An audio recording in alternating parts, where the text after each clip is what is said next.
Welcome back to day 2. Before I kick off this amazing summit, dealing with grief during the holidays, survive suicide loss, I want to share with you some of the comments that came in from yesterday's summit. Wow, it was amazing. Just the stories and just about everything. Thank you so much for caring and sharing. So amazing.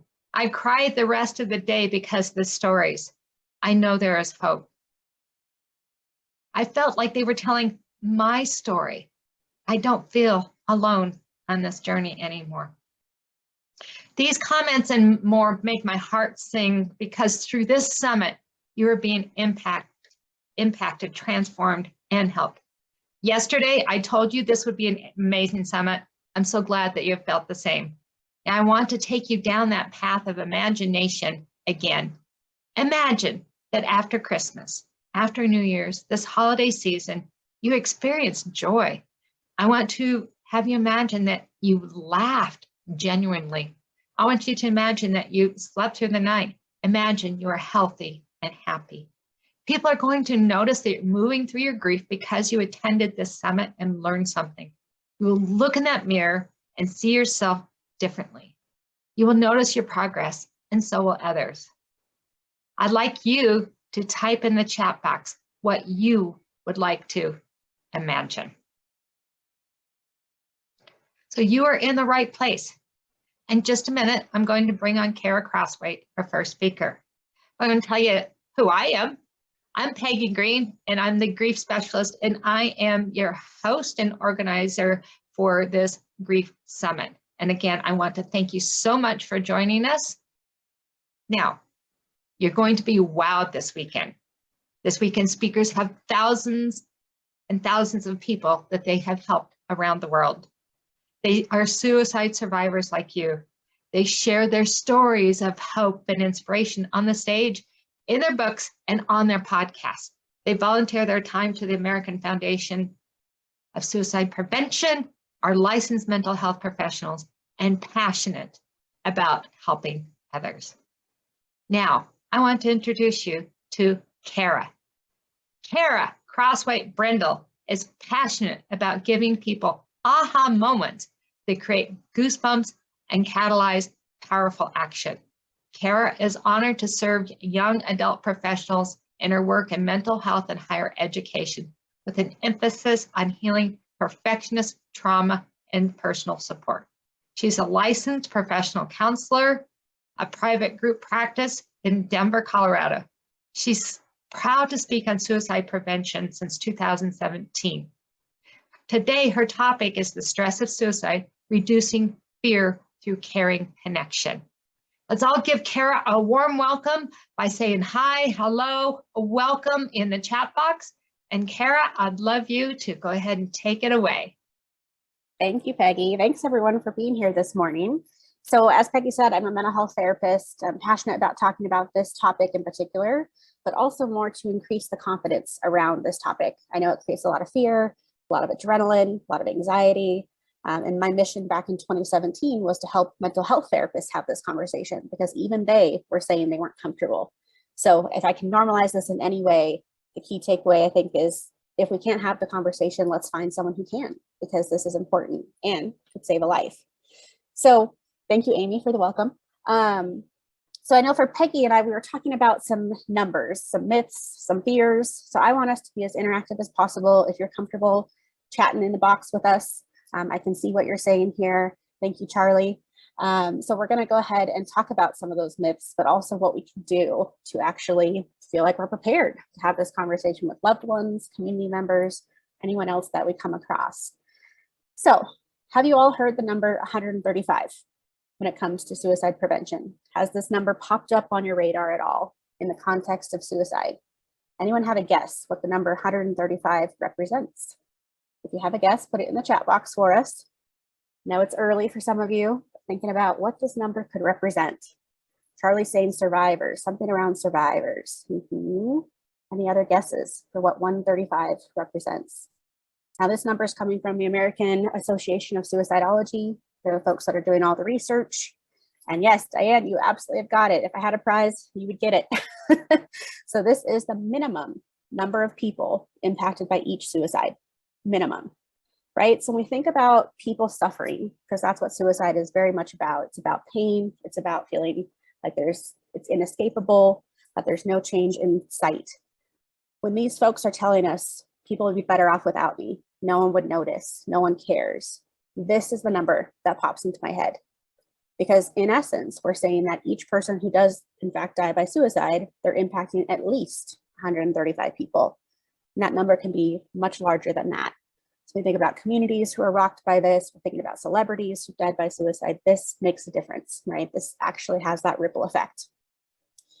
So when it comes to thinking about what we can do, a lot of us are like, well, how do I have this conversation? So one of the common myths I get here in Colorado is, if I ask them about suicide, am I giving them the idea? So what does this group know about that? Is that a myth? Is that a truth? What are you thinking about when it comes to the conversation of suicide? Absolutely, Evan, it's a myth. Yeah, so we actually know that if we're willing to model comfort on this topic, we actually help them say something about it, to say, let's have them open up, let's have them talk about it. And that's what I mean by carrying connection. If you have it in you to talk to somebody about suicide, you're giving them this gift, which is that you're not afraid of it, or not afraid of it enough to not speak on it. And that could actually change everything for them. So the idea of asking about suicide is something we want people to feel encouraged to do. And so I've created a little acronym here that I want to break down with all of you and kind of get the juices flowing, see how this works for you. So I'm going to put this acronym in the chat box for you. And the acronym is how we feel, which is alert. So this acronym is an acronym I created in 2017 for mental health professionals, but now have moved into working with community members, people who are focused on advocacy, mentorship, working with your loved ones. So this is the acronym that I'm hoping will help you feel more confident. So, of course, the first part of this is ask questions. So we do in fact want to ask about suicide. Is anyone willing to put in the chat box how you might ask about this? To a loved one, a community member, a student, if you work with students. How do we ask about suicide? What are we being told to do? There we go, Evan. Yeah, have you been thinking about killing yourself? Johanna, are you having thoughts about suicide? You guys are on it. No one fell into my trap so far. Usually when I ask this question, someone says, are you thinking of hurting yourself? Why is that a problem?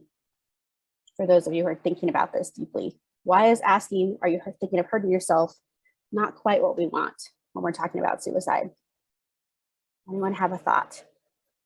Exactly, Peggy. Yep, you're right there with me. Hurting is different than killing. So when we think of these young people specifically that are suffering, we're thinking about teenagers, adolescents, people who are a little bit more impulsive. If we ask them the question, are you thinking of hurting yourself? They may in good conscience say no, but I'm actually thinking of dying, right? So we want to make sure we're very clear when we're asking the question. So one of the trainings that I recommend to folks who are willing to do this kind of work drills it into us to keep asking that question. Are you thinking of suicide? Are you thinking of killing yourself? Until we have more comfort with it. Because to skirt around it or to ask about hurting ourselves doesn't give a clear picture, especially for these young people. And as Charlie pointed out here in the chat box, some people will self-harm and it has nothing to do with suicide. In fact, some of you might be really surprised to hear this, that suicide is one of 9 reasons that people self-harm. 1 of 9. There are 8 other reasons that a person would engage in that behavior. It has nothing to do with wanting to die. So hopefully this is starting to get some thoughts going for all of you. Maybe this is a gentle review for those of you who've done some of those trainings, but just to know that we're kind of debunking some of those myths of what it looks like to ask the question, to engage someone, and hopefully to feel regulated enough to support them in this conversation. So if our A was for ask, now we need to move to what we're listening for. So from this group, what are we listening for in a conversation with someone who's suffering, from someone who's in pain? Because I think that is a powerful shift in thinking, to think about a person who has the possibility of suicide in their mind is in a lot of pain. And that's where it's coming from. It's a possibility. So what are we listening for from these folks if we have this conversation? Shame from Evan, loss of meaning, protective factors from Charlie, absolutely. So as you probably all have heard, Yes, Karen, burden on others. There is not one risk factor we're listening for. There's dozens, right? So it's not just a one and done. If that was true, suicide assessment would be pretty easy, simple, and not so adrenaline provoking, honestly, because it's usually a process. So things we're listening for, we're trying to create that risk level, much to Johanna's here, her chat box. Loss of hope from Peggy, absolutely. So here's some risk factors I want you to be aware of. This one's going to shock you maybe. Any mental health diagnosis increases risk for suicide. That is one of dozens of risk factors. So we're talking anxiety, we're talking post-traumatic stress disorder, we're talking bipolar, we're talking substance use. It's not a one and done correlation, right? We're talking about this adding to the stress plate that would create a possibility of suicide. The number one risk factor in the mental health sphere won't surprise you because the media has latched onto it. Anyone have a guess what diagnosis is most popular to connect back to suicide? Put it in the chat box. Depression, yes. Depression is the one. So again, we're not looking at a cause and effect relationship. Just because you have depression does not mean that you're going to be suicidal or take your life. What it does is it increases some of those risks. Now let's think about that for a second. As a mental health professional, I have a mental checklist of what depression might look like. For some of you, you have it from a lived experience place. Loss of pleasure, sleep disruption, maybe you don't feel like you're functioning, you're having a hard time getting out of bed. Those are the things that would create this inescapable pain where suicide might be possible. So thinking about that perfect storm of things that have to be around or be present for someone to think about this. We're also listening for a family history of suicide, right? So as a suicide loss survivor myself, I lost 2 family members before I was 18 years old. And I was shocked as a young adult to be told this automatically increases my risk just because they were family. So for a lot of you who are survivors of suicide loss, this is something else that might shock you of like, oh, this lived experience, this painful experience is also a risk factor. The environmental things, I think it was Evan, somebody was talked about protective factors. These are things we also need to be tracking. So protective factors, what's keeping them alive? That is a question that I've outright asked clients as a mental health professional, but community members as well. You're in a lot of pain, what's keeping you alive? So in essence, there's a lot of things to listen for. There is not one thing that is pinpointing the risk of suicide. Because as you all know, suicide doesn't discriminate. Anyone and everyone could be at risk at some point in their life because of all of these factors.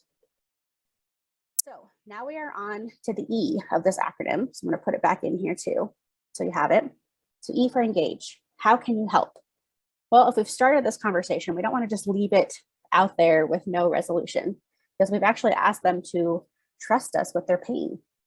The reason I'm so grateful to be here talking to all of you is that there is still a lot of data out there that says that people are afraid to tell mental health professionals that they're suicidal. Valid. It's very valid that that is a fear of theirs. Why? Because they're afraid we're going to put them in the hospital. That is the number one fear of disclosing, hey, I'm having suicidal thoughts. So would it shock you to know that 10.3 million people have had a suicidal thought in their life? 10.3 million. So if there's anything I can normalize, it's that it's part of the human condition to wonder what would life be like without me, to have that It's a Wonderful Life phenomenon for all of you who love that Christmas movie. What is it like to think about if I wasn't here? What's it like for someone to say, I don't want to wake up tomorrow? And how do we respond to that? So all of this is really important when it comes to thinking about how are we going to engage them? How can you help? So what are your options? Some of you are thinking about protective factors, asking them what's keeping them alive. Others are going to say, what are the resources? So if you have resources you like or are thinking about, let's put those in the chat, because I think that's pretty important. We don't expect you to hold all of this for every single person in your life. We just want you to feel prepared. So what are some of those resources that you've used before or are aware of? Friends, chaplain, what else? What else are people using? Mentalhealth.gov. Nice, Evan. What else is a resource for folks that are struggling with suicide? No one's given us the hotline yet. You know, that one's popular. It was a whole popular song for a minute there from Logic, right? If you were tracking that for the younger folks. So for those of you who are here in Colorado, which I know just a few of you are, I have put together a resource list, everything from the hotline and text line to the walk-in centers for crisis to bereavement groups for those of you who are survivors of suicide loss. So I'm going to grab that link real quick and put that here in the chat as well, because that could be very helpful to those of you who are just like, I want to know what the resources are. So let's put this here. So this is a resource list I put together for here in Colorado specifically. So I know for folks outside of Colorado, your list would look different. This might be a place to start. That 741 number, crisis text line that Charlie put in there, absolutely is a resource. There's national resources and then there's state level. So for a lot of people, it's about putting these resources somewhere that they're accessible. For a while, we had those wallet cards that we'd have carry around. Now, as Peggy suggested, put it in your phone, have it handy for anyone who might need it. So that was the E for the alert acronym, E for engage. Now we need to do the R, which is to respond. How are you going to respond to this person? And what are those resources, right? So we've started the conversation, we've listened for certain struggles or risk factors or things that are happening in their world, the things that put them up to the edge where suicide is possible. And we've engaged them. How can we help? Are we getting them connected to a mental health professional, to the chaplain, to their friends? Like, who do they need to help them right now? And what are those resources? So again, I want to emphasize to this group, knowing that you're all coming in from different backgrounds, but I don't want you to leave this presentation thinking you have to hold it for everybody. You didn't sign up for that. You're not all trained mental health therapists saying, I'm willing to do this. Not to mention some aren't even willing as mental health therapists. It stresses them out too. So I want you to know those resources to build your confidence, to say, I have at least options. I don't have to do it all, but I might be the gatekeeper or have the gateway towards something that's helpful. So the resources here could be those support groups, as Charlie put in the chat box, could be the hotline, the text line, could be your crisis response team if you have one in your community. I know that that's showing up a lot more, the collaboration between police officers and crisis response teams, because a lot of the emergency calls might have a mental health element. So just knowing that that's coming up and developing further.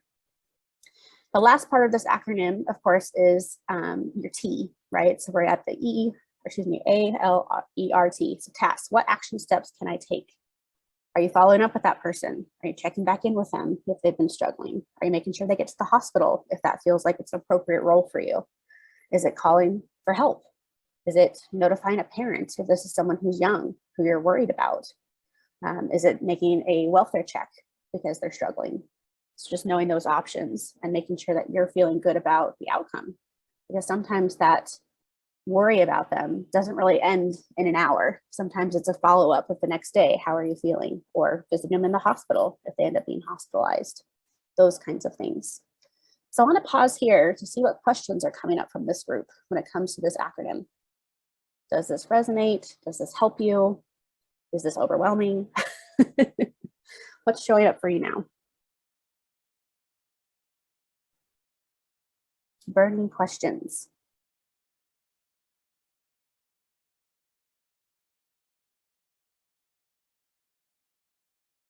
So as Peggy put in the chat, it is unique. We can't treat everyone the same. This is what we have now. It could evolve. What we do later, a year from now, might look different because we're always learning new things about suicide.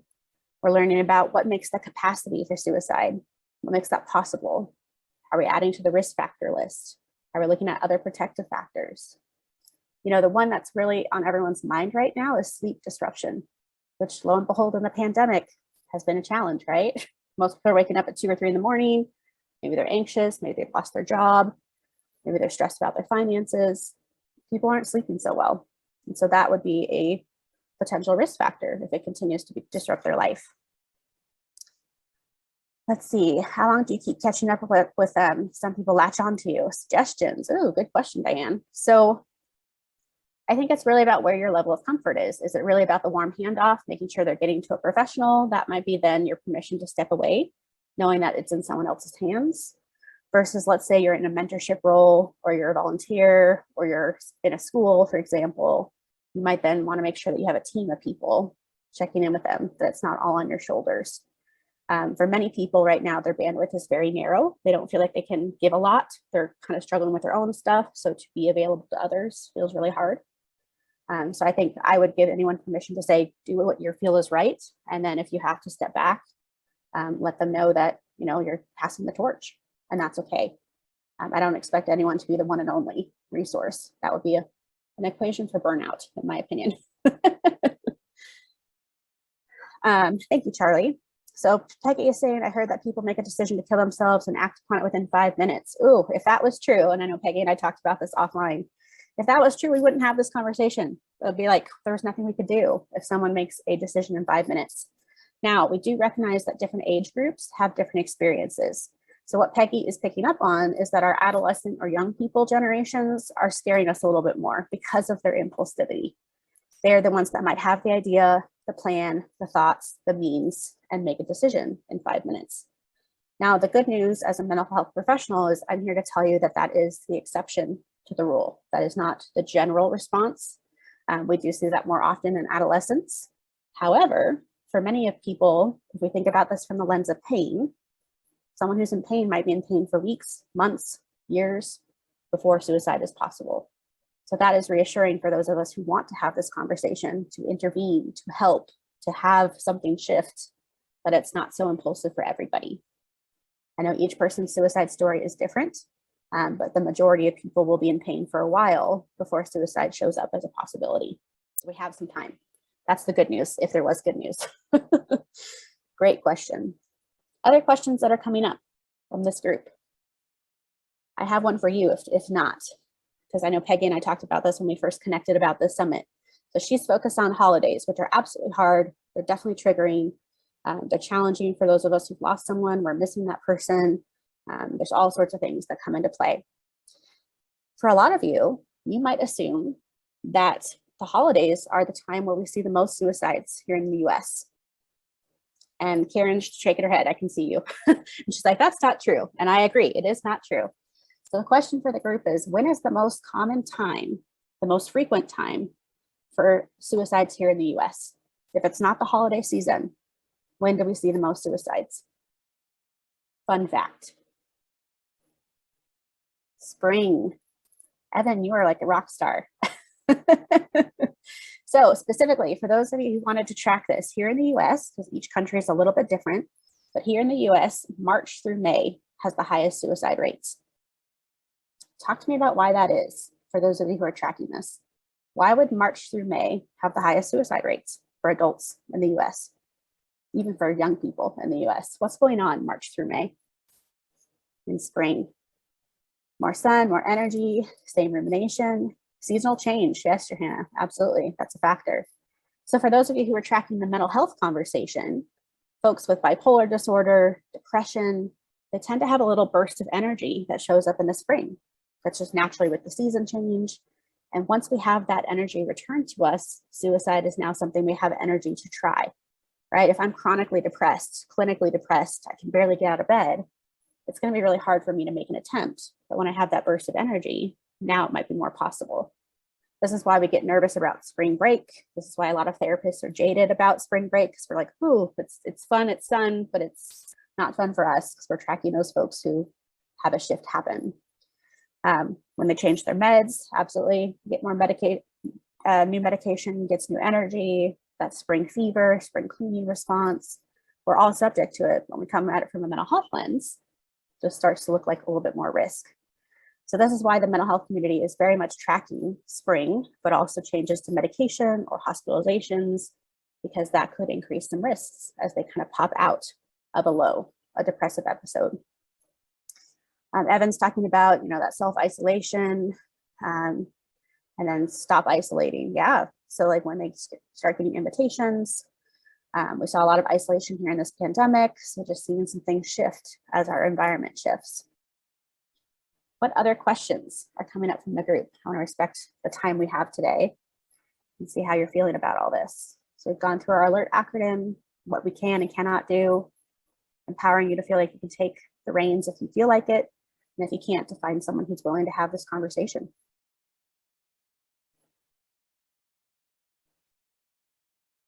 Anyone tracking what social media is showing up for risk for suicide? That's another fun one. How many hours of social media a day put you at higher risk for suicide? Any guesses?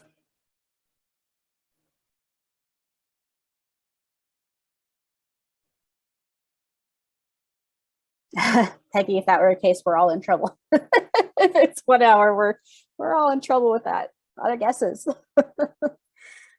Evan, yes, you are like the rock star today. 3 or more hours of social media. Now we're talking social media specifically. We're not talking about just being on your phone or surfing the web. The research is coming out still, because we're still learning about technology, but 3 or more hours of social media a day increases risk for suicide. Can anyone tell me why? Why that risk is showing up from 3 or more hours? Well, for many of these young people, it's where are they fitting it in? They're overextended, they're scheduled all over the place to do extracurriculars, things after school, they're fitting in at night, and now we're back to sleep disruption.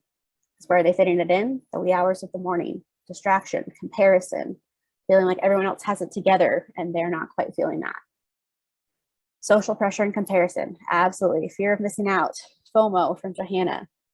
So I want to circle back to Julia's question because it's a very powerful one. She says, when you are having a conversation with someone who is suicidal but refuses to get help, what should you do? Well, I imagine that refusal is pretty distressing for a lot of you because it's like they're tying our hands kind of feeling. So unfortunately, if they're not willing to cooperate in the sense of having this conversation to tell you what's going on for them, to tell you where in fact they are in their level of risk, like having a plan or having a means, so a weapon or a means of killing themselves, it really reduces our ability to give them options. I've had this conversation with clients where it's like, if you can't talk to me about this, I'm going to have to go with the ultimate last resort, which is hospitalization, taking them to the ER, having the police called. Now we want that to be the last resort. We don't want that to be the first initiative. But if folks aren't willing to talk to you or tell you more of the context of what's going on for them, a lot of you are going to feel like that's your only option. And I understand that because I've been there too. So we don't want hospitalization to be the first knee-jerk reaction, but sometimes it is if they're not willing to open up or to tell us what's truly going on. And sometimes it's just naming that out loud to say, if we can't have this conversation, I'm going to have to call the police, call an ambulance, get you to the ER. Unfortunately, that's sometimes how it goes. Other questions?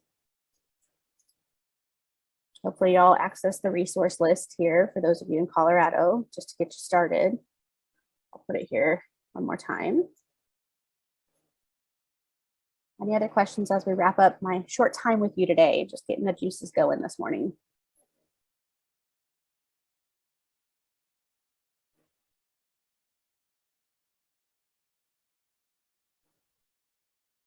Do I ever require clients to sign releases of information to allow for communication with loved ones? I absolutely do an emergency contact and then a release for that person specifically.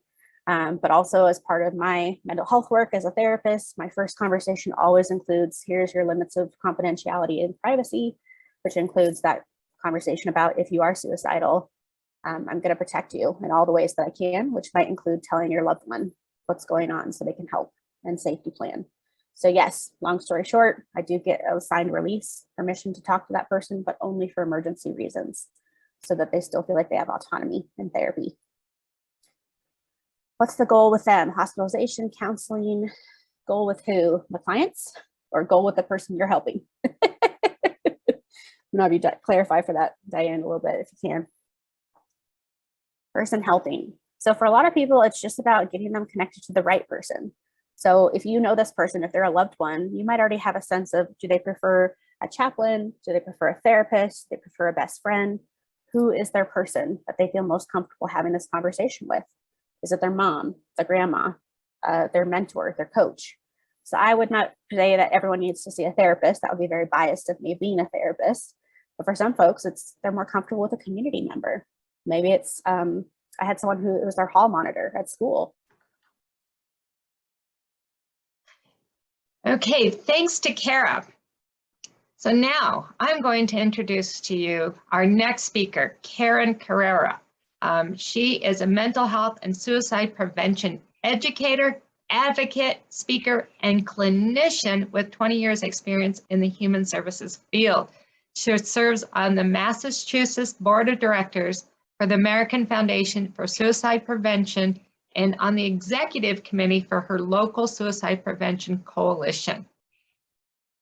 She lost her 15-year-old son, Nathan, to suicide in March of 2018. and has since focused her work and advocacy to awareness and creates opportunities for critical conversations, much just like we heard from Kara, and system changes in schools and communities in Western Massachusetts and Southern Vermont. So with that, I would like to welcome you, Kara, and everybody else drop in that chat. Hello. Good morning, Peggy. Thank you for having me. Yeah, thank you. And I really do appreciate having you. So Karen and I are going to have more of a conversation today. And if you have questions that pop in there for her as well, go ahead and do that. So we're going to start with just having you tell us a little bit more about your journey in the loss of your son, Nathan. Sure. And thank you for putting all this together. It's nice to have a place to come together with like minds and share ideas to help ourselves and help others. So as you mentioned in my introduction, I've been in the mental health field and have worked as a clinician in various settings for a long time, and have had the pleasure of having two wonderful children, and Nathan was my oldest, and I have a daughter, Natalie, who is about 3 years younger than him. And there was a few speakers yesterday who talked about identifying depression in younger children. I think one of your speakers talked about their 6-year-old, and that the presentation of littles can often be overlooked, misunderstood, where primary care people really don't go to mental health concerns at that young age. So in hindsight, when I look back, yeah, I do feel like Nathan was definitely a very sensitive soul. He felt feelings deeply. In parallel to that process, he had a life-threatening food allergy. And so since he was, 1.5, we figured that out. He lived every day being fearful of death, and the things that, nurture you the most, good food, was an obstacle for him, and in us finding, what could help him, keep him alive, how to navigate that system. And so the pressures of that and whatever else was in the combination for him, as he grew older, I was seeing more fluctuation in mood, and that kind of thing. In addition to all that, he was funny, so handsome, very tall, excellent ski racer. We live in New England, so we ski out of a mountain in Vermont, and every weekend since the kids were little, like 2, we would go and ski, and he'd be a part of the team, and very, very popular in that kind of way. The weekend that he passed, we actually went to, I think it was Waterville Valley, and he raced the best he's ever raced in his life, in his whole career, like top 5, and was smiling on that Sunday. And so, his process of things raising to a concerning point started his freshman year in high school, and keeping up with classes, keeping up with social expectations, keeping up with friend groups, keeping up with just every day started to get harder and harder for him. And I knew he was sad, and he did talk about not wanting to be here. And I did activate every resource and every option I knew at that time. 3.5 years later, I know so much more today than I did then, even as a clinician, which brings a whole nother level of irony to this conversation. But we worked hard to get him what we thought would be helpful for him. And, I don't have the answers of why, we never will, but the pain was too much for him. And that Sunday evening, I do believe it was early morning, he took his life. And since then, we have worked as a family to really figure out what the meaning in all of that was. Why was he gifted to me? Why did we take this journey together? What have I learned as a parent, as a clinician, as just a human? What can I help others learn through that experience? And this is why I do this. I share this story. I have jumped really deep into suicide prevention and the advocacy work around that, and very happy to be able to share my story with everyone here this morning. Wow, thank you so much. I really appreciate that. So what was the biggest challenges then that you have faced since Nathan has passed? You, your family, what has been the hardest for you? Well, I go back to that question, ever pending question of why, trying to figure out, like, and the tyranny of hindsight, right? What didn't I do? How could I have made things better? And I learned and decided quickly that staying in that area and in that kind of mindset wasn't going to bring him back, and it was only going to increase my pain and my stagnation and moving forward and finding the healing pieces of it. I think the stigma of suicide and the difficulty of friends and family and community members being able to acknowledge that he did die by suicide and that mental health is a concern has been one area of challenge, one that we as a family have not stepped back from. We made it a decision early on that we would not feel shame, that we would not hide from the reality of what happened. And what we would do is celebrate the 15 years that we had with him, and that we would use that leverage and that energy to help others, to advocate, to make some change, to figure out, where were the loopholes and can we fill them so that another family doesn't feel the way that we do. I also have Nathan's sister who, parenting a child loss survivor is a challenge in its own. And I think you could have a whole nother conference day about that topic. For the siblings, absolutely. Yeah. I want to ask you a little bit, something that you mentioned is that why. So just wrapping this all up into one big question and answer it to the best. So as a suicide loss survivor myself, that why seems to be that biggest question.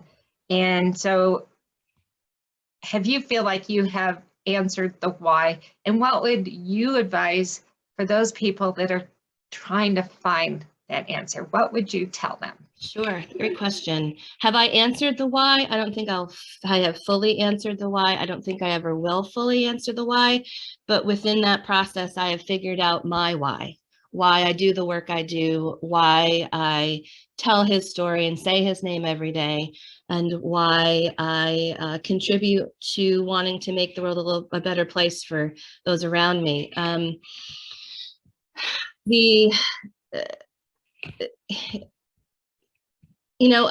So I'll go to finding meaning, and that's really something that has resonated with me in the last 3.5 years. And you can connect it to the grief cycle, Elizabeth Kubler-Ross's, 5 stages of grief: denial, anger, bargaining, depression, acceptance, and then David Kessler's work on finding meaning. And David and Elizabeth worked together in their books. And after she passed, he worked further on developing the process of finding meaning.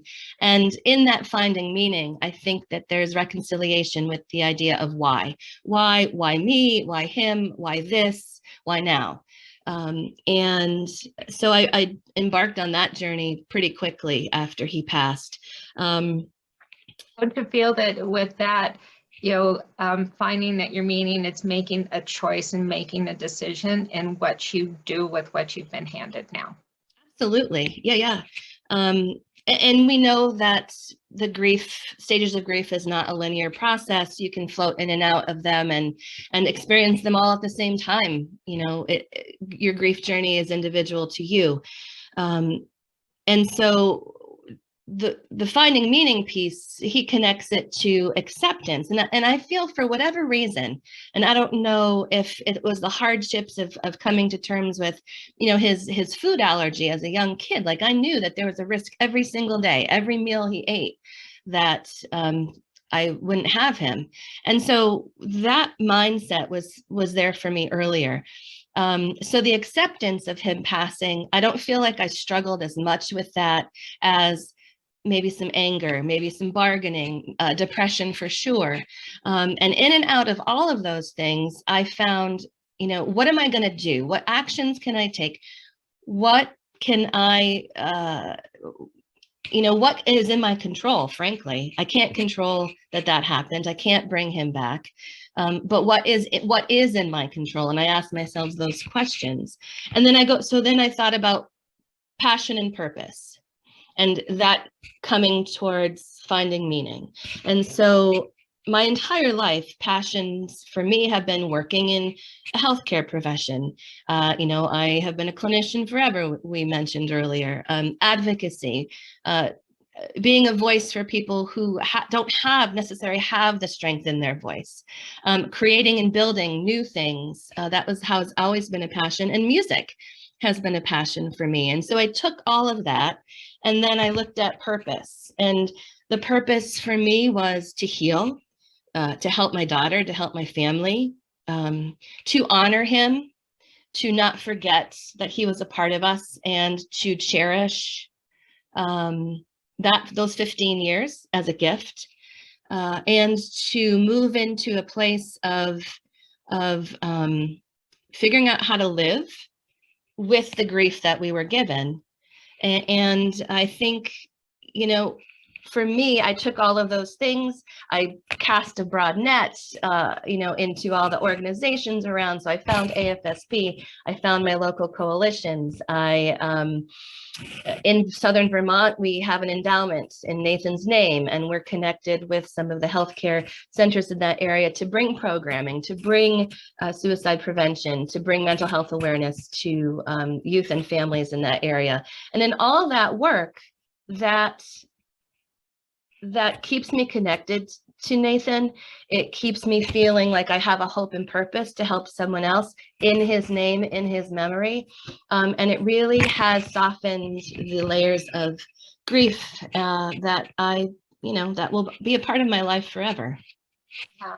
Wow, Karen, you know, what a way to honor your son is to be able to take this tragedy and wrap it up into your purpose of the things that you were already doing, taking that experience of being a mental health professional and now narrowing it down to a little bit more to suicide, because you've now experienced that. And I honestly believe that those who have experienced this are so well equipped now to help others. And so I want to thank you for being able to wrap that, and that you've embraced it. You know, we don't like what we've been handed, but we do have that decision. We have a choice what we do with what has been handed to us. And, you know, that choice could be either to crawl up on the couch and stay there and pull the covers over our head and never come out, or that you can embrace it. And I'm not saying that you have to fake it. You know, it's just that you embrace it and walk through this journey. So thank you.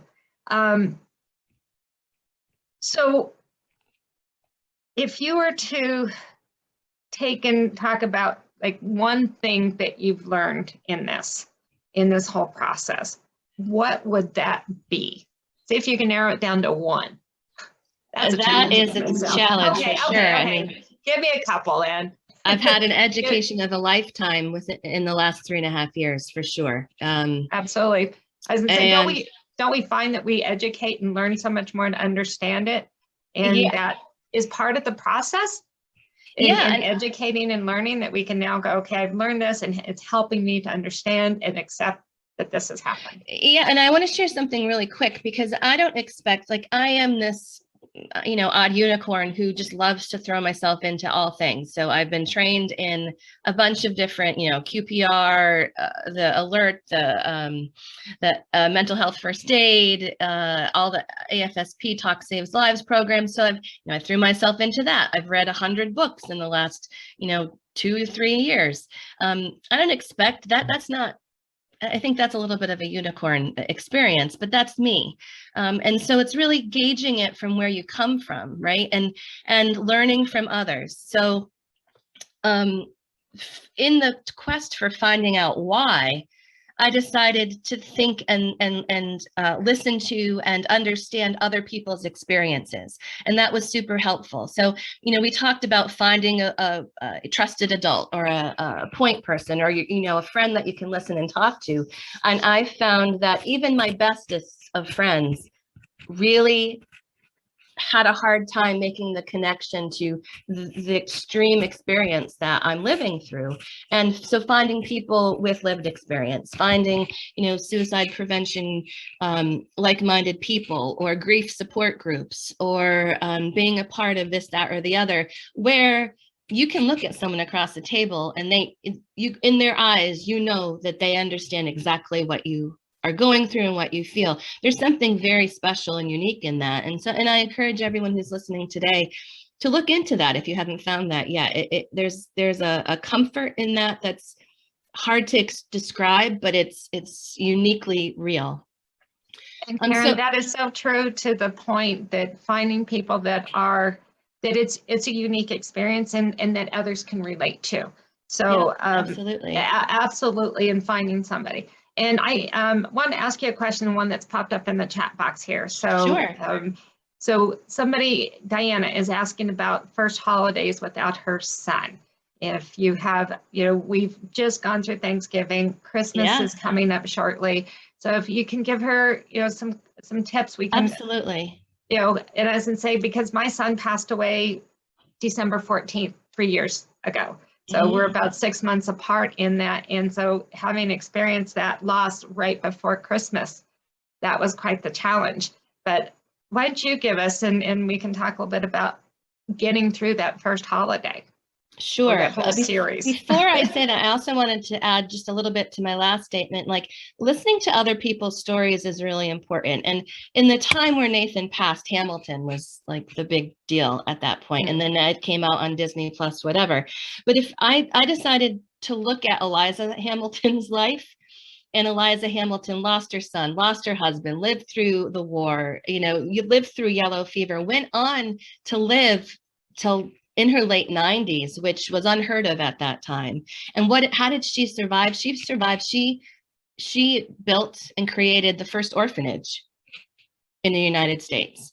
And so her purpose, she lived 30 plus years without most of her family members by engaging in a passion and a purpose she had, and left a legacy behind. And, that kind of stuff inspires me. And so listening to stories and reading stories of people who have these experiences can give you a perspective of where you might take steps in the future. In terms of holidays, it's hard. The winter is one of our family's favorite months. We're a ski family. So any change of season that comes, as soon as the air gets cooler in the fall, it's gearing up for yet another season, another ski season without Nathan. His favorite thing to do, his favorite place on earth was on the snow. So we still go to that mountain. We still do that activity. And what have we made it? Has made it better for the holidays. We have a tree there. The mountain and the foundation that we're a part of has this, they call it Snowlight in Vermont. And families, individuals are, have the opportunity to sponsor a tree, and they light it throughout the village. And we have done that for Nathan, that first Christmas in particular. And it's funny I'm talking to you all in Denver, because Nathan loved the Denver Broncos. We live in New England, and that's not a good that's not a good thing, but he But loved the that. Broncos, hey, Broncos win all the time. Come on, Kara. That's right. He wore his Peyton Manning jersey. He was so excited when the Broncos beat the Patriots, that Super Bowl. He has his hat and all that kind of thing. So his friends decided his color would be orange.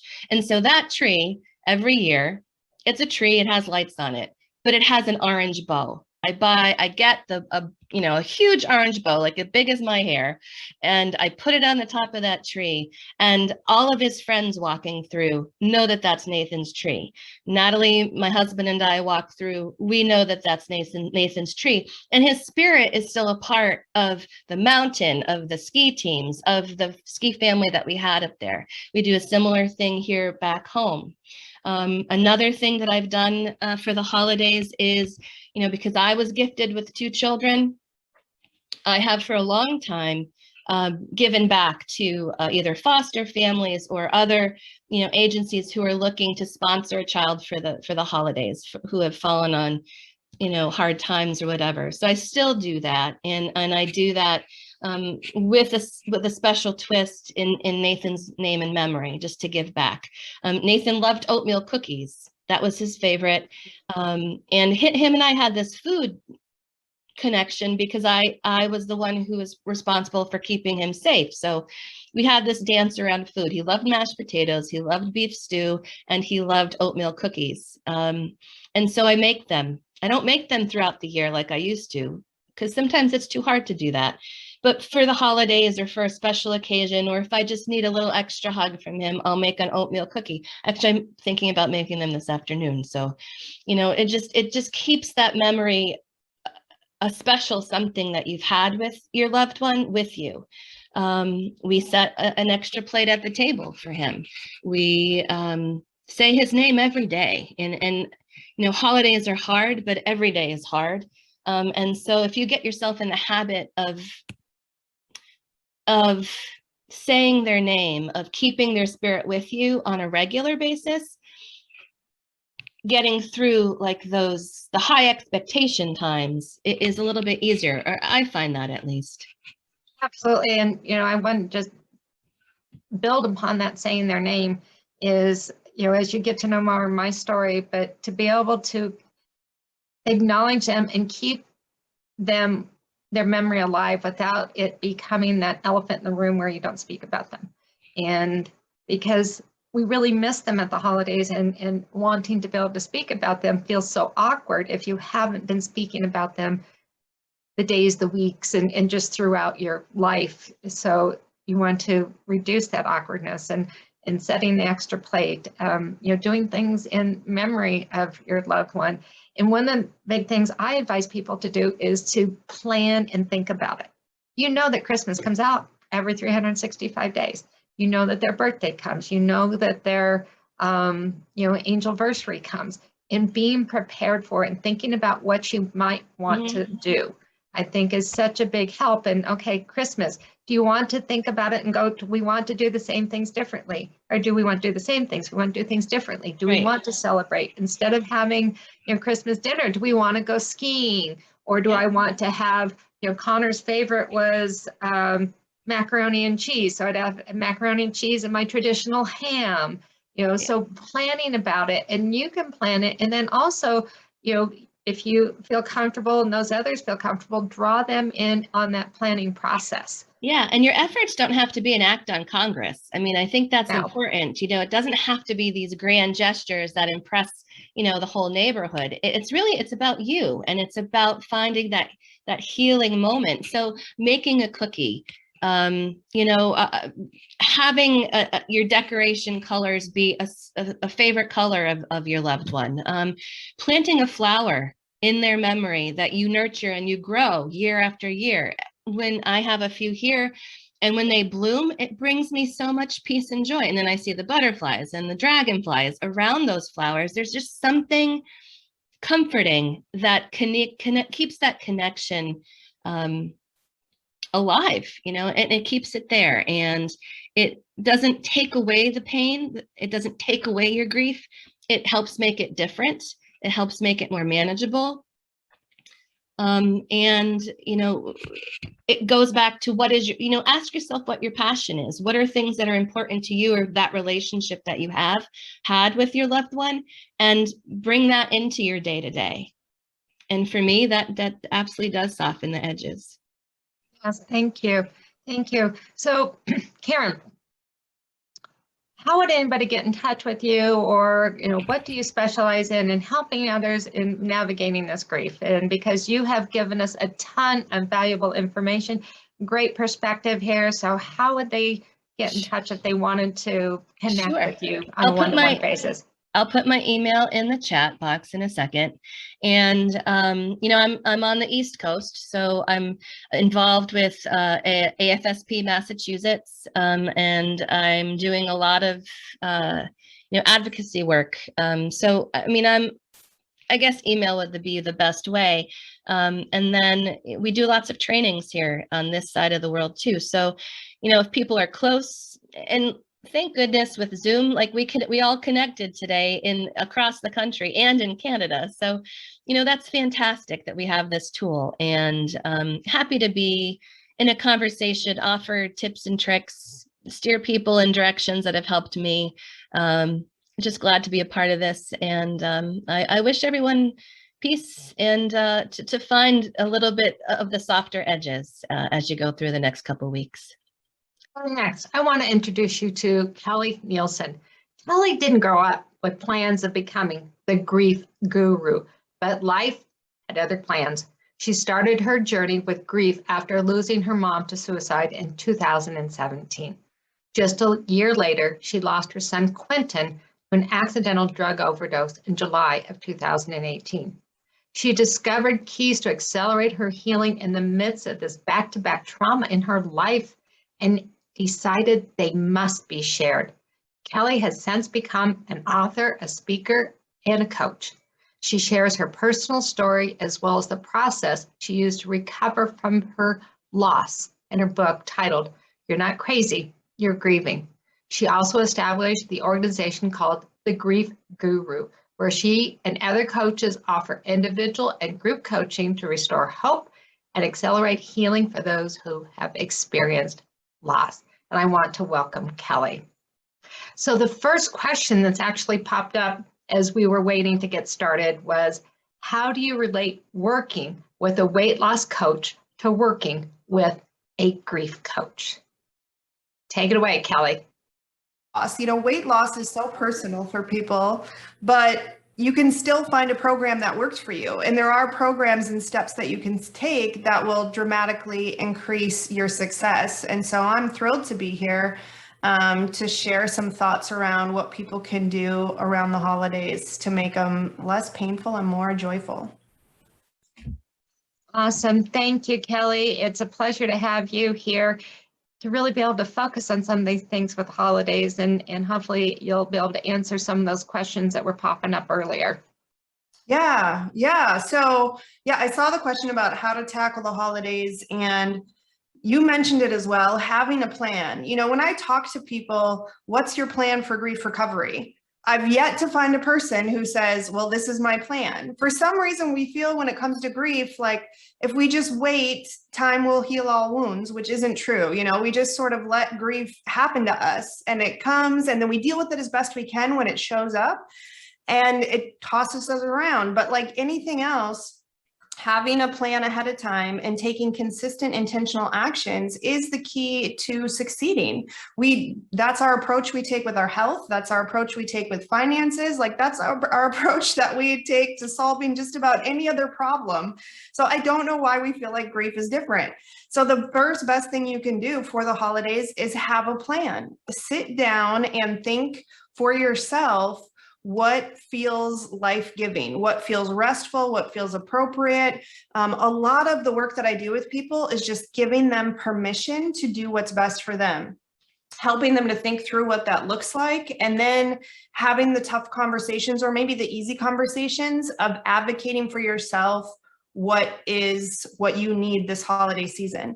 The other thing I really want to encourage people is that this is a season. It's not a sentence. So holidays are going to look different year to year, and they may be good and some may be harder. So don't get in this fixed mindset that it's always going to be hard or it's always going to be one way. So as you sit down to plan out your holiday season or your plan for the rest of this month or going into the new year, keep that it's a temporary plan. You're going to plan for what's best for you right now. And when I work with clients, I always recommend, and actually this is a lifelong practice that I now do.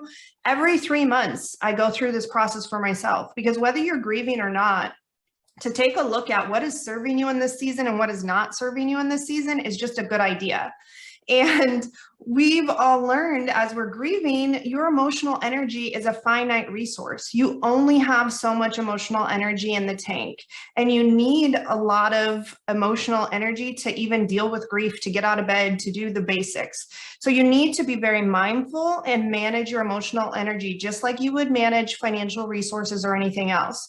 So with that in mind, I want to give you permission to unashamedly set a plan that works for you. So if that means, and the very first Christmas after I lost my mom and my son, I did nothing for Christmas. I ate ice cream and went to the beach. And that's what was right for me that first year. Like if Christmas was like offensive to me the first year, because my mom was very much a Christmas person and it was just really hard and it felt really empty and really broken. And so for me, that first year was literally eating ice cream and going to the beach. So if that's where you're at, then that's okay. Do that and honor that that's what you're doing for the sake of healing and recovery. I'm happy to report that the very next year, I was able to decorate a Christmas tree, which I didn't even know. My mom had apparently she bought Christmas ornaments for our kids their whole lives. And I never even knew this until she passed away. So when she passed away, we got these buckets of Christmas ornaments for each of our kids. So the following year, I set up a tree and filled it all with ornaments for my son, Quentin, who had passed away, and my daughter, Piper, who's still here with us. And it was very sweet and I felt so close to my mom and so close to Quentin by doing that. So I just want to instill the hope that if this holidays feels so hard, that it may not feel that way next year. And actually, I can guarantee if you take intentional steps to actively work on your grief recovery, I can guarantee you that it won't feel that way next year. So have hope that this isn't a permanent thing. But what we want to talk about is there's kind of 3 levels. You want to pay attention to the things that you need to reduce, the things you need to completely remove, and then the things you need to increase. Because boundaries and a good plan isn't just about eliminating things, it's about increasing the helpful things as well. So and again, if you were doing a diet analogy, it's not enough to remove the bad foods. You have to also include good foods and positive habits. And so we want to take that same approach. So one thing might be reduce the number of social engagements that you commit to. Be very protective of your schedule. Give yourself more margin than you think you need so that you can get adequate rest. Remember, I equate loss like going through major surgery or a major car accident. Like it's a trauma. And so if you had major surgery, you wouldn't expect to just hop up and do life like normal. Like, no, you would recognize you're in a recovery season and you would plan accordingly. And this is no different. So give yourself room and space. Maybe the number of things you're going to commit to is on that reduce thing. Maybe the amount of, if you're used to hosting, maybe this year, you decide hosting isn't the best thing for you. If the holidays are painful and it's tied to painful memories and you're just not feeling up to do that, then completely don't feel obligated to put up a tree or put up stockings or put up things that are going to be triggering or upsetting for you. Again, like what I work with clients to do, especially in the beginning, is remove as many of the triggering things that we can. We can't guarantee that we'll never be triggered, but if we know that there are certain things that trigger us and upset us, we can absolutely remove as many of those as possible so that we can build on our stability and consistency and just feeling good and calm and at peace. So much happens in your brain when you go through loss. It's a chaotic state. And so our goal is to make everything back to structured as possible. So if you need to remove everything completely because it's too triggering, that's totally fine. Understand every day you're making progress. There's some things that you may want to remove altogether. And this is a touchy one, but I really do encourage people to think about the people in their lives. And I'm sure we've all learned when you go through loss, some people are helpful and some people just frankly don't have the capacity or the skill set or the bandwidth to be there the way we need them to be there. Especially suicide is a hard, ugly, heavy thing. And for a lot of people, it makes them very uncomfortable and they don't know how to deal with you. They don't know what to say.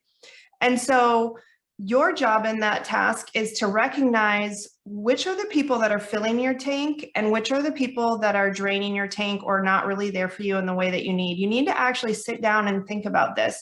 I encourage people to take a week audit of this.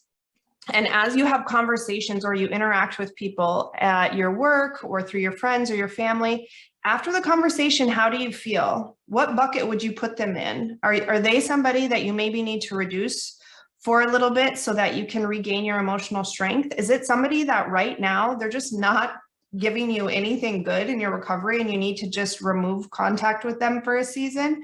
Again, this is no judgment on them. It doesn't mean that they're bad people. It doesn't mean that you can't, restore communications later or have a relationship. This is just about you doing what's best for you and getting your own oxygen mask on. So looking at the people part of it and the relationships, that can be a tough one for people, and especially I've seen so much in families, it's just really hard. Everybody grieves differently. A lot of people may have conflicting, hard feelings about certain things, and it can just make it very tumultuous or very toxic. And so, at least for all of my clients, I try to impress upon the fact that your recovery is your responsibility. Trauma is not your fault, but your recovery is your responsibility. And so it's up to you and you alone to do what you need to do for your recovery, but you need to do that unapologetically because you're the one that's walking this out. So if you need to take a break from some relationships for a season, then go ahead and do that. And then lastly, we want to talk about what are the things that we're going to increase. So for you this holiday season, again, depending on where you're at, maybe you do need to increase time alone. Maybe you don't want to be around as many people. I do really encourage people to not completely isolate, though. That's not a good idea to just go it completely alone. Keep yourself connected to some of those positive influences that you identify. Make sure that there's at least a couple people that you're checking in with, but there's nothing wrong if you just find that you need some extra time for yourself during this holiday season to rest, to contemplate, to do whatever you need. That might be something that you increase. I always recommend increasing anything that can bring you joy and laughter. There's this, idea that we can't have joy when we're grieving or we can't laugh when we're grieving, and that's absolutely not true. And not only that, but laughter and joy is an accelerant to your healing. And so it sounds silly, but really, if you would make a point just once a week to watch a funny movie or intentionally go look for silly clips on YouTube or whatever, but laughter is some of the best medicine that you can give yourself, and that will do wonders for you. I mean, you may, depending on where you're at as well, you may decide that you want to increase your social activity over the holidays. Maybe getting out of the house is helpful for you and it's comforting for you to be around other people. I don't know what's right for you. You know what's right for you. But the important thing is to create a plan and feel empowered by the plan that you create, to understand the plan that you're creating is helping you to move towards healing and health, giving you the best shot of making it through this holidays without losing your mind, right? And that you don't owe anyone justification for it.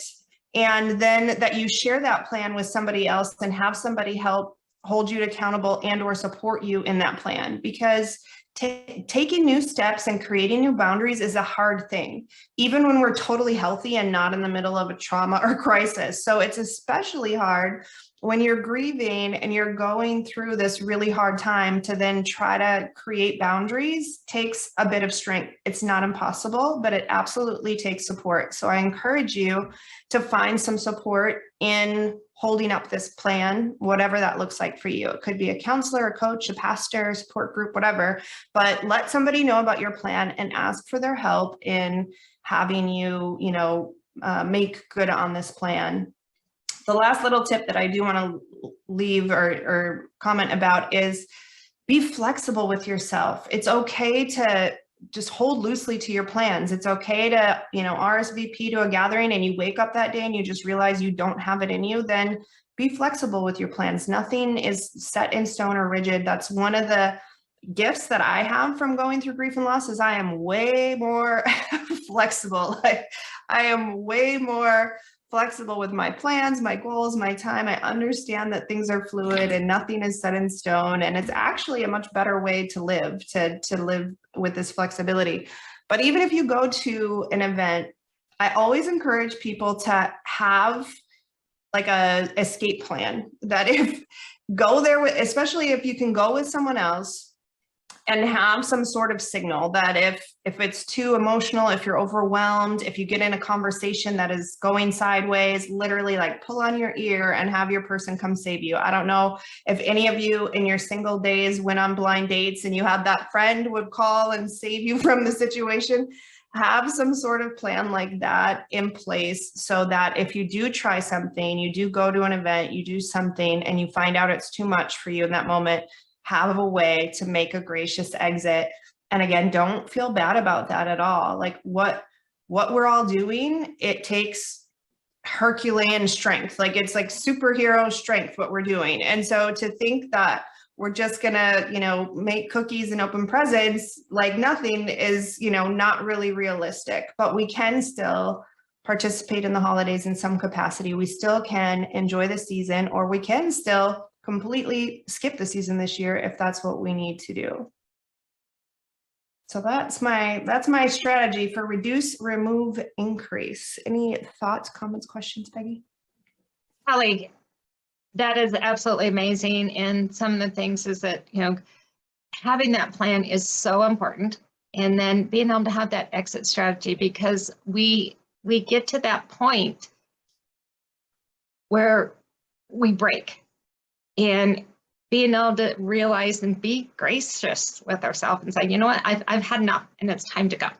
And, the ability to change your mind and give yourself that grace, because I think it would be better. I know I would. It's like, if I just don't feel like going, why would I force myself to be miserable in public with other people?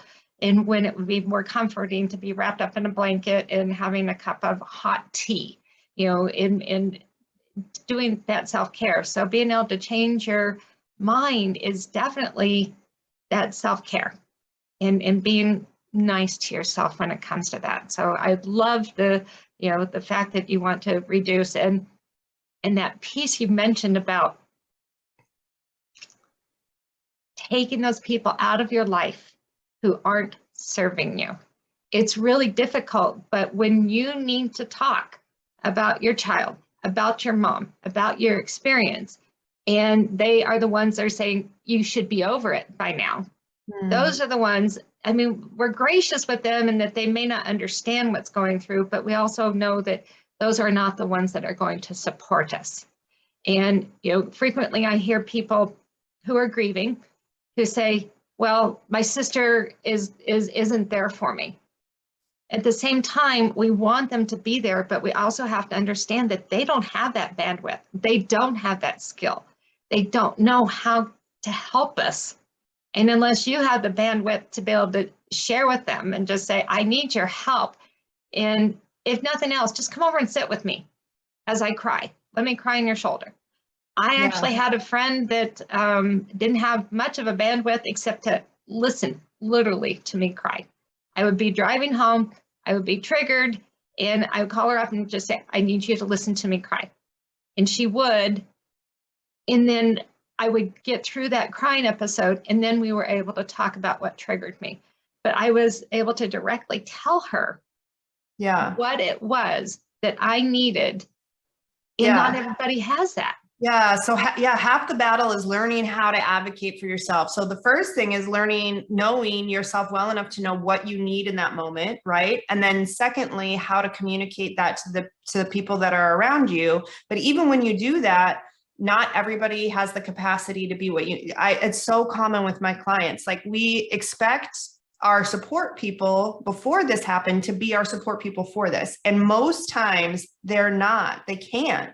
And it's very hard. And it's like adding injury to insult, that like the worst thing in my life happened to me, and the people that I expect to support me can't support me. So now I'm like left to figure this out on my own. So that's why it's so important to research and seek out and find support that is actually helpful. And I love what Karen said and what you're doing.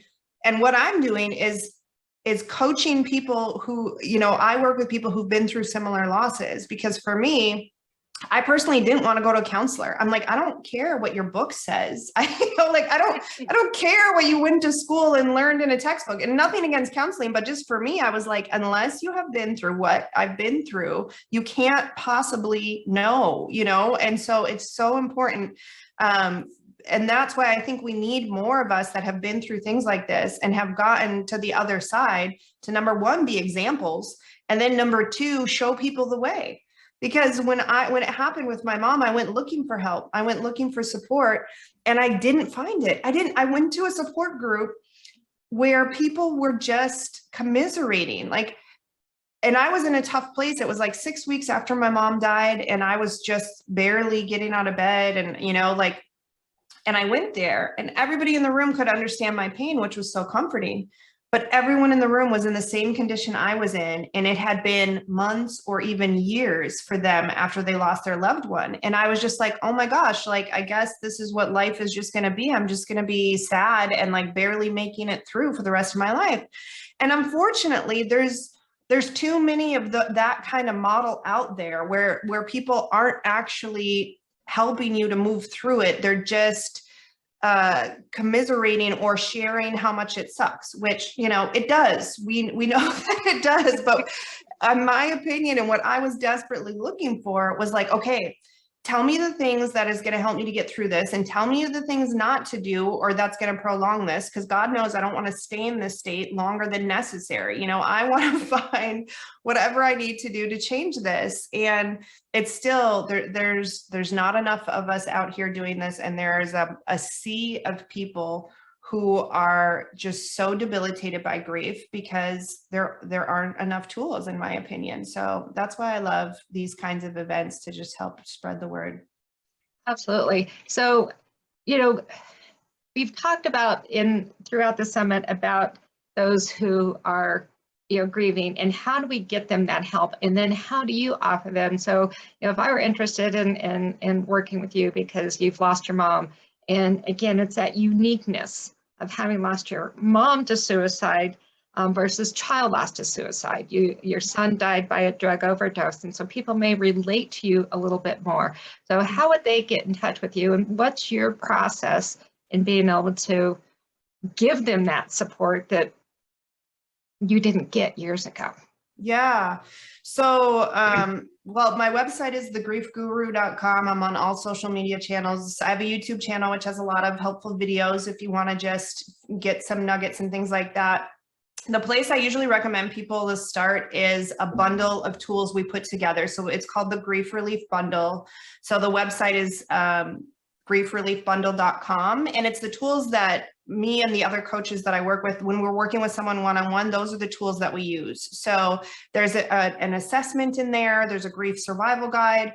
There's a book copy of my book, You're Not Crazy, You're Grieving, in there. And then there's a 30-day grief recovery plan where it gives them a little nugget every day delivered to their phone for 30 days. And what that does is overview the 5-step framework that I use when I'm working with clients, which is called the grief relief process.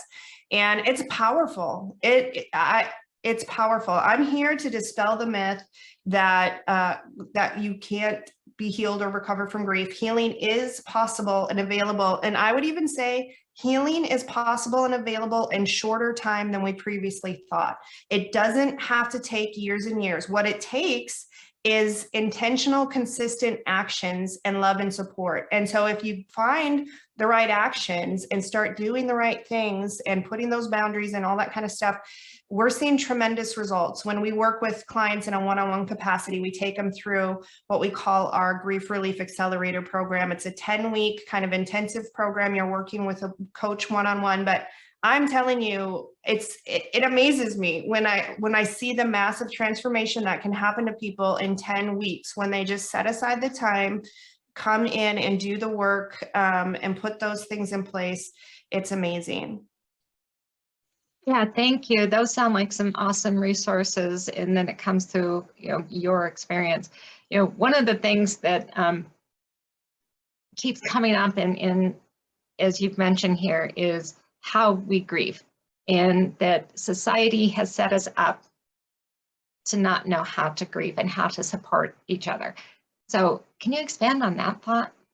Yeah, well, first of all, I want to just clarify, even the word grief and grieving, if you come from a faith-based or biblical standpoint, there's a big difference between mourning and grieving.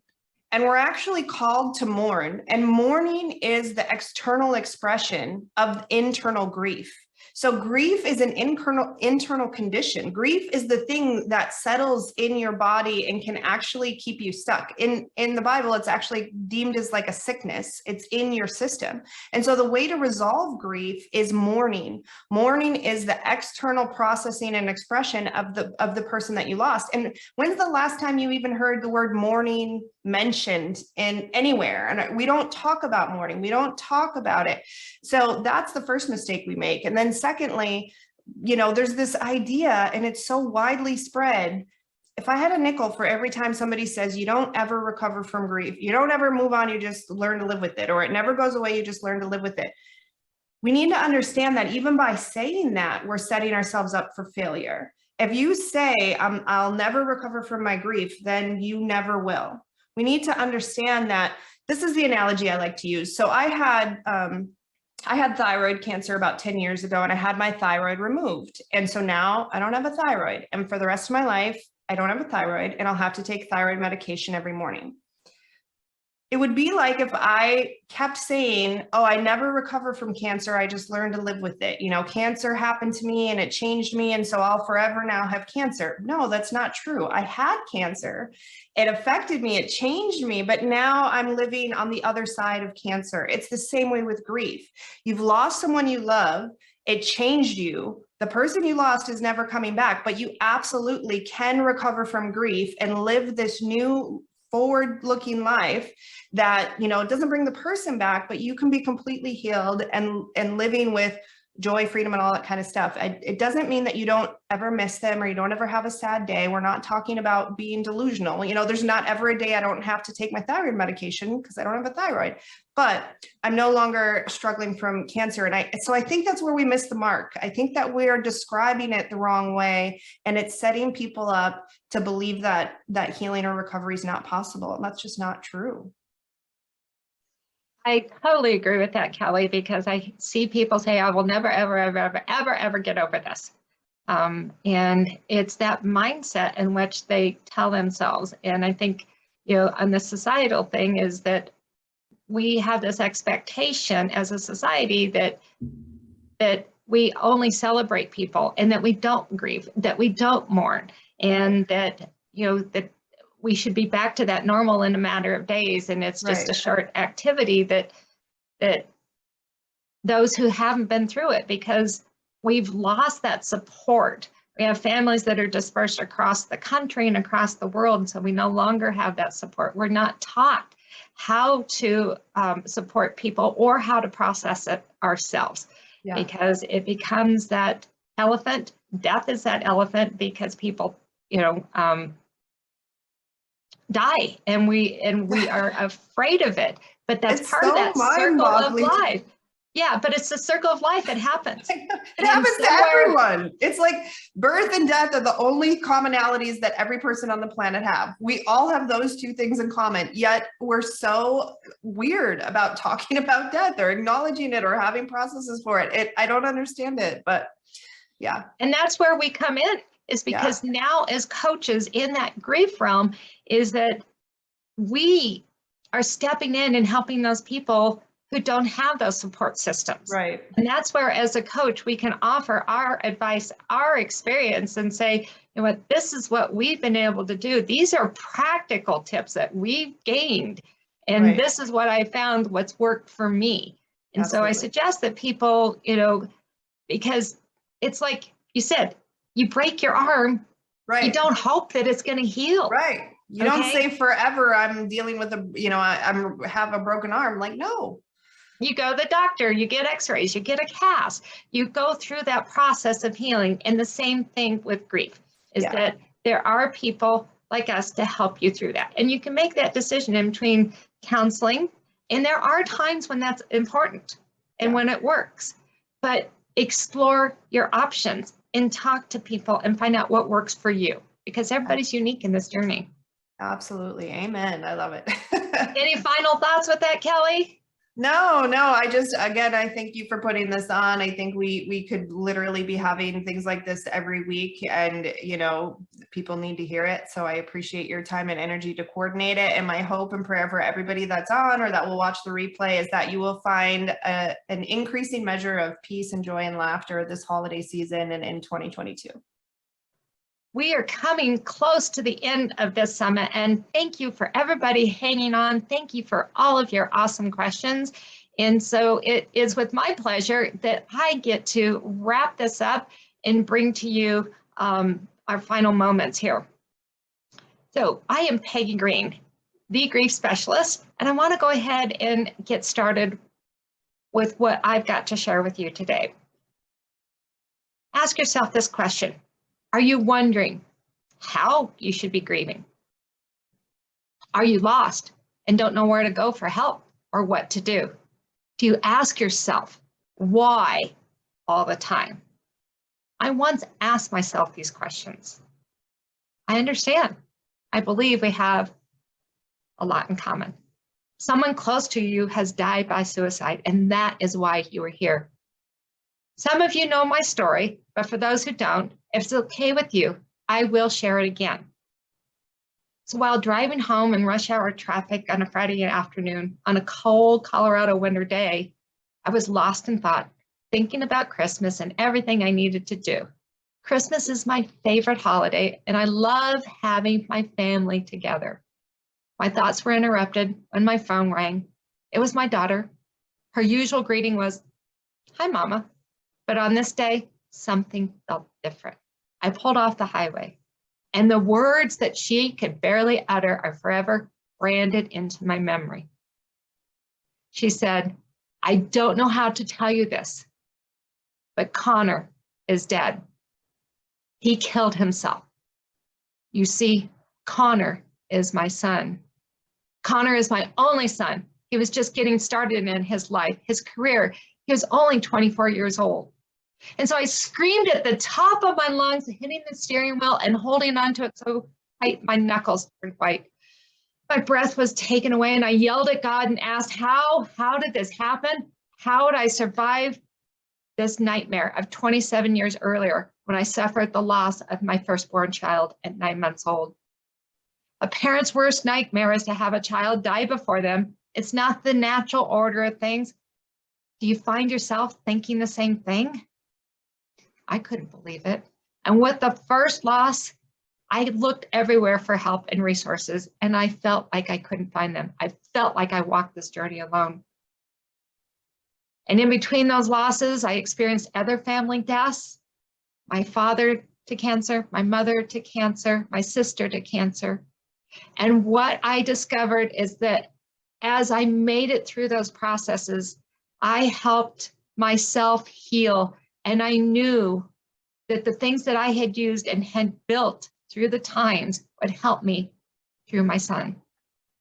It's difficult to understand those whys. Why did they pass so young? Why did it have to be cancer? Why did it have to be suicide? I couldn't answer that question 3 years ago, but God's preparing me for my losses. God isn't responsible, but He's given me the strength and courage to overcome this heartache and this pain. I've been able to move through it. It's not always been pain-free or easy, and it takes time. Ratio sadness is no longer 100% sadness and 0% joy. Now it's closer to smaller 5 to 10% sadness and 90 to 95% joy. Because we are not meant as human beings to be joyful 100% time. We do experience those. So it's okay. And now I get to spend time with my family without guilt. I remember my 2 children in heaven. I live and for my 2 children that are here on earth. My life is as normal as it can be. It's changed. I've been learned to embrace those holidays as they've now taken on a new look and a new meaning. Is that something you would like to be able to embrace? And I also found that purpose that we've talked about to move forward.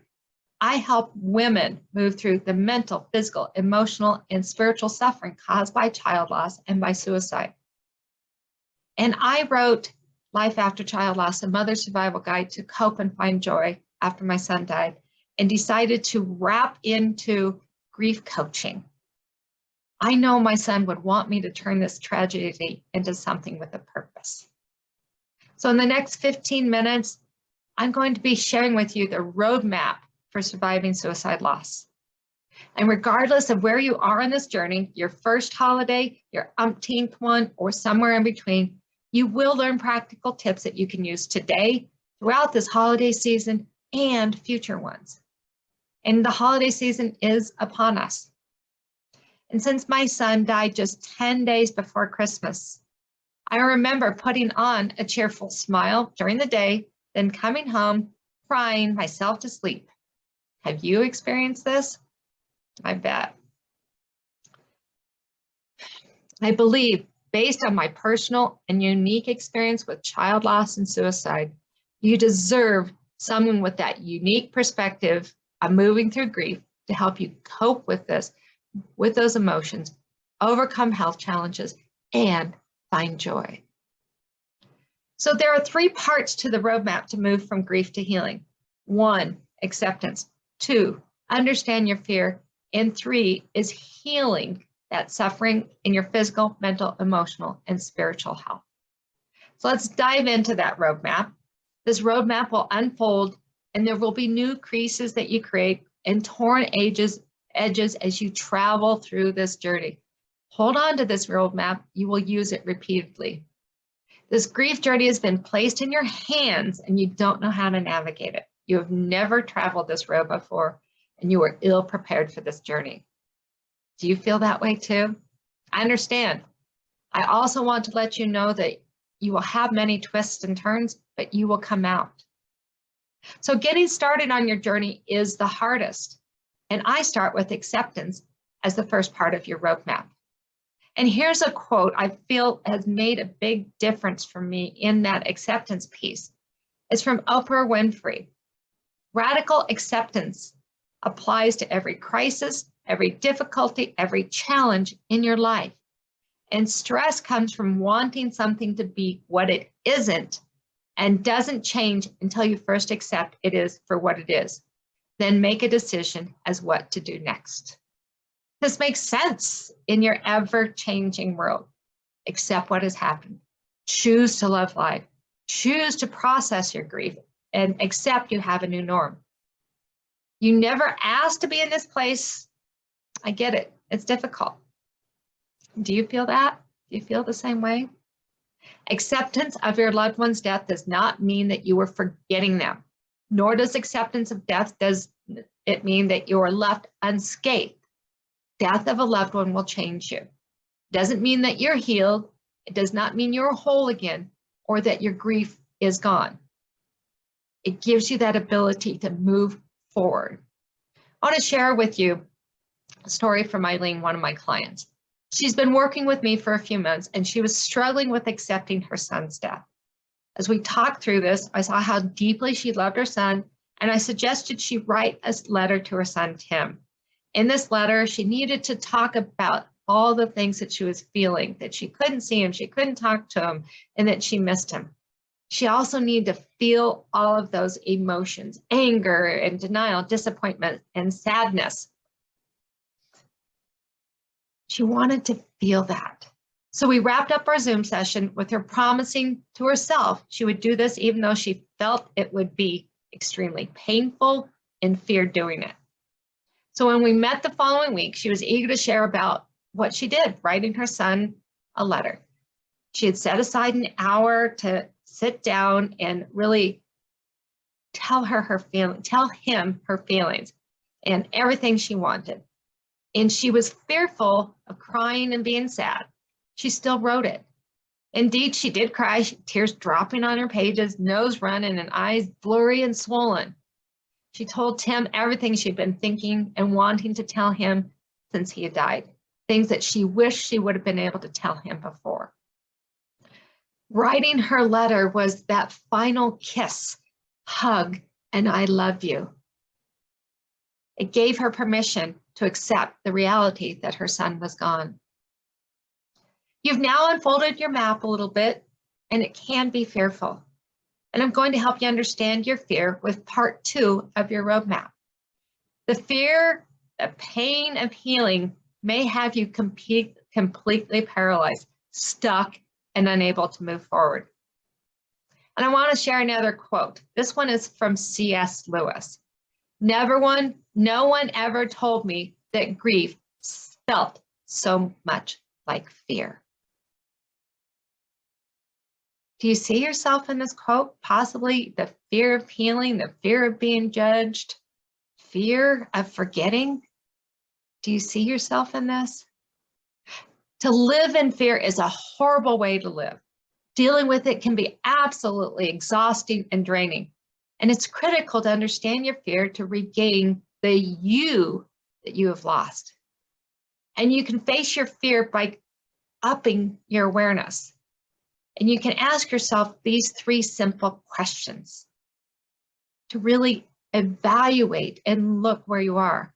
I think it's so important for us to understand where we are in this process so that we know the steps to take and how to plan. So our first question is, do you fear taking a step forward? What is stopping you with that taking step forward? Do you fear the truth? Are you afraid of hearing the truth, and why? That all goes with the second question. And then our third question, does uncertainty and not knowing scare you or make you feel uncomfortable? Sometimes we are afraid to move forward because we don't know what's on the other side. And I can tell you that moving through that fear is going to help you get to that other side, and you will find your new comfort zone. So these questions can point you in the right direction in understanding what you need to face and do in order to move forward in your healing. And realize there will be many side roads to travel in overcoming and working through your fear. And the third part of the roadmap is healing caused by child loss and suicide. We're going to heal your health. And there are 4 aspects of your health, which is your physical, your mental, emotional, and spiritual. And today, we're just going to tap into a little bit of that. So it's going to be a side road that we're going on. Accepting your loss and facing your fear has opened the road to healing. And I want you to think of health as the main highway in trips to different cities as your 4 areas of health. And today, I want to take you to the city of physical health. I'd love to take you to each one of those cities, but we don't have enough time today. My goal for you today is to have one solid takeaway that is easy to implement and you can use today, right now, as a matter of fact, if you want. And that brings us to the topic of hydration within your physical health. So Julie, I want to share this story with you. Is one person that signed up to meet after a webinar similar to this. She asked me how much water she should be drinking per day. And I told her that she should be drinking 1/2 of her body weight in ounces of water. So let me share a little bit more about that. So dehydration is a special danger for bereaved parents because the shock of your loss can leave you stunned, powerless to focus, and lacking that self-care, lacking energy. Your body is 80% water and your organs use it to function properly. You may even feel like your heart is breaking. This is your body and your organs crying out they need attention and desperately need water. And so to keep this from happening, to keep you on the right track, this is the simple tip that I offer you. I suggest that you calculate how much water you should be drinking every day to keep you focused, to keep your organs from shutting down, and keep your grief from deepening. So here's an easy example. If you weigh 120 pounds, divide 120 by 2, which is 60. So 60 ounces of water is what your body should be taking in on a daily basis at a minimum. It keeps you hydrated, functioning, and functioning within your grief. So you can look for increased energy and less brain fog. You know, in your grief, are you experiencing brain fog? This will reduce as you add more water to your daily routine.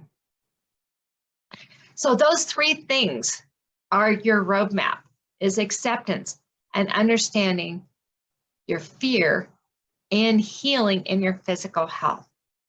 And there will be those main highways, and then there's side highways that you will be needing to go upon.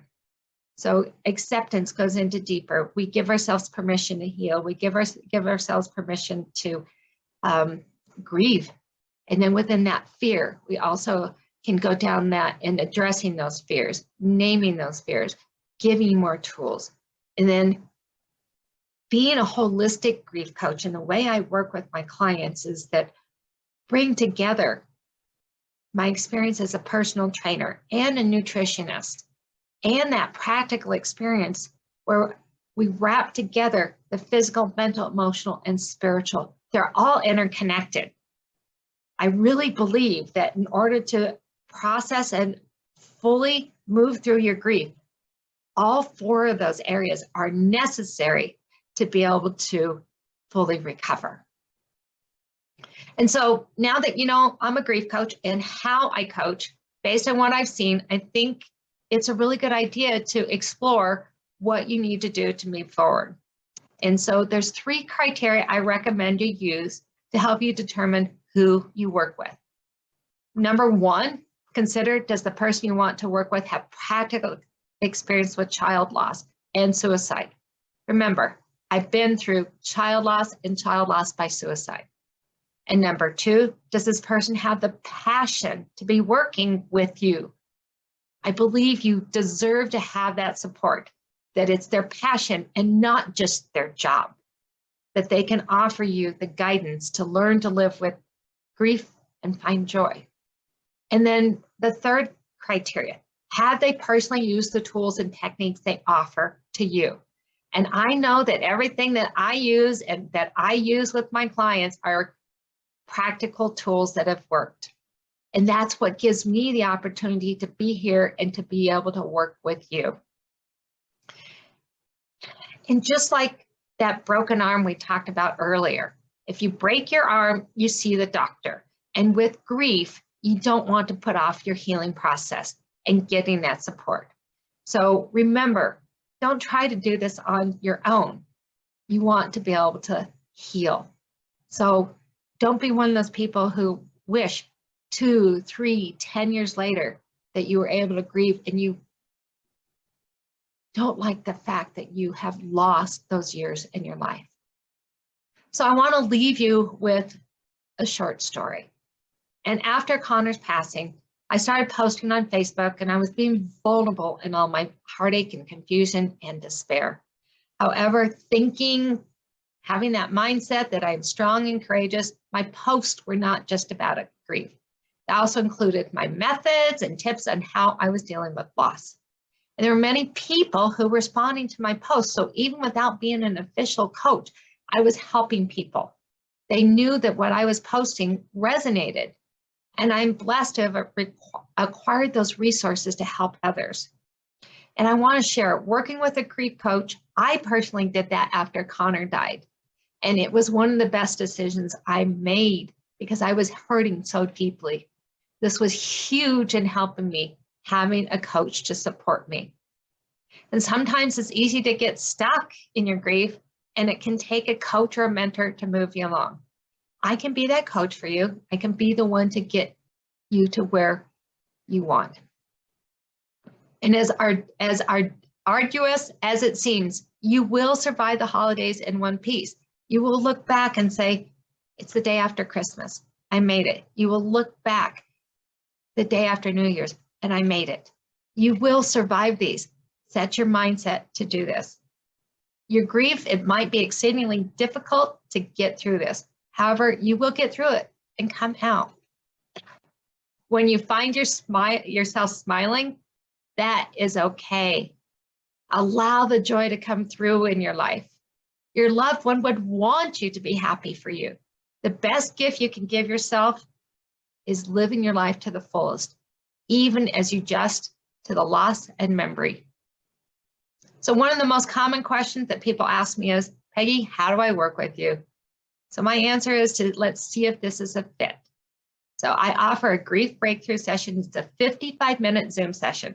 So no matter where you are, we can connect on Zoom and we can talk about this.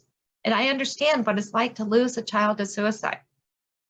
Through our time together, you will understand that what you're experiencing is normal and a natural response to death. You'll have a safe haven to express your emotions through me. You'll understand your grief is unique and you will feel less alone. You will have that support. Somebody's experienced the same thing. You will have hope. You'll feel confident again. And you will find that purpose. So you can schedule your free grief breakthrough session by visiting my website, thegriefspecialist.com, and that's THEE. So because the magnitude of my losses, it's thegriefspecialist.com. And I made it easy. The schedule button is on every page.